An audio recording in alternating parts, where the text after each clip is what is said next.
Good evening, everybody. So I would just like to tell you a few little observations I have from my time in motorcycling.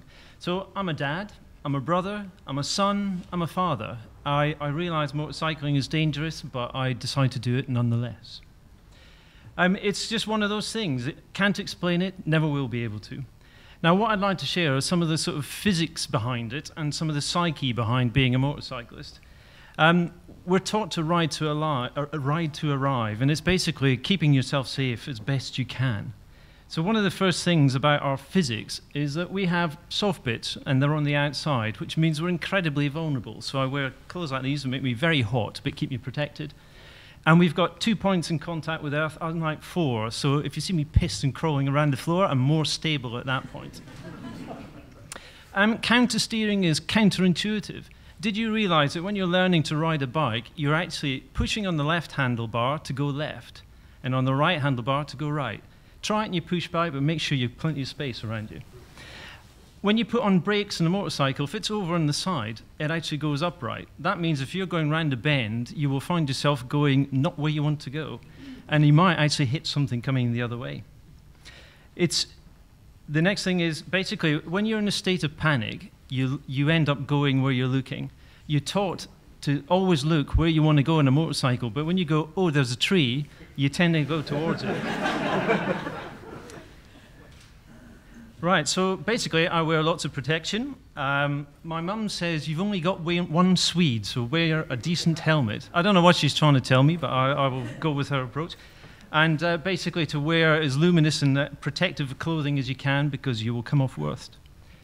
When we're out riding bikes, we try and stay in the most safe position possible. So if you see a motorcyclist moving around behind you, they're not getting frustrated. They're trying to figure out what is in front of you, and they move position in order to be able to see that. We use all our senses. We listen for things. We even smell for diesel. We look and just make sure we pick up everything in our peripheral vision as much as straight ahead. I'd like to say we touch, but we obviously would struggle on a bit of motorbike going past like this. So filtering, probably everybody's hated occupation, particularly mine. I don't think it's great. I do it as safely as I can, but it does take a bit of getting used to. My own sort of feelings around this is that you pay as much attention as you can to other vehicles, and you never go fast. I see idiots coming straight up the middle, and you just think they haven't got a chance. It is one of those places where you are at your most exposed. Passing junctions, I try to make sure I've got physical eye contact with the driver sat at the junction, and I look for the first signs of movement in those tires to make sure that they're actually not going to pull out in front of me, and I always want to make sure I've got a different plan of attack should they do it. Roundabouts, it's commonplace for cars to get rear-ended. It happens on motorbikes too, and that is going to hurt. I've never tried it, I don't want to. But I have to keep an eye on my mirrors to make sure that there's no vehicles arriving too quickly behind me. Diesel, what a lovely thing that is. Makes cars go, but it's terrible on tarmac. It's shiny. Sometimes you can see it. If it's wet, you get that lovely rainbow effect. But in the dry, you have to smell it. You have to just pay particular attention to it. Potholes. I believe this is the government's new anti-speed device. You can't go very fast without coming across a great, ginormous pothole. So what I try and do is always make sure I've got plenty of room behind the car in front so I can avoid it.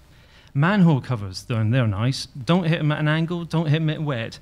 And certainly if somebody's nicked it, don't hit it at all. Apparently in Cheltenham, it's got the most potholes in the whole of Gloucestershire. White lines and road markings, it's only when you try to avoid them that you realize that there are absolutely thousands of them, and they're slippy when wet, and I can tell you that for sure. I do try and make sure that I will never hit a white line, or indeed a yellow one. So why do I do it? It's for scenes like this. This is up near Glen Shee in Scotland, a ski resort, and we took a ride up there, about a 1,500-mile round trip, and it's for times like these that you put up with potentially falling off. Rider demographics, there are good ones, there are bad ones. We're all car drivers as well, so we sort of know the ropes. Probably some of us started driving before we actually went to motorbikes. But there are a few idiots out there in the same way there are in cars. So please be nice to me. If you see me out and about, give me a wave. You'll see me waving at other motorcyclists. Sometimes I even wave at car drivers. But please do give me a wave and give me just a little bit more room. I would love it. Thank you very much indeed.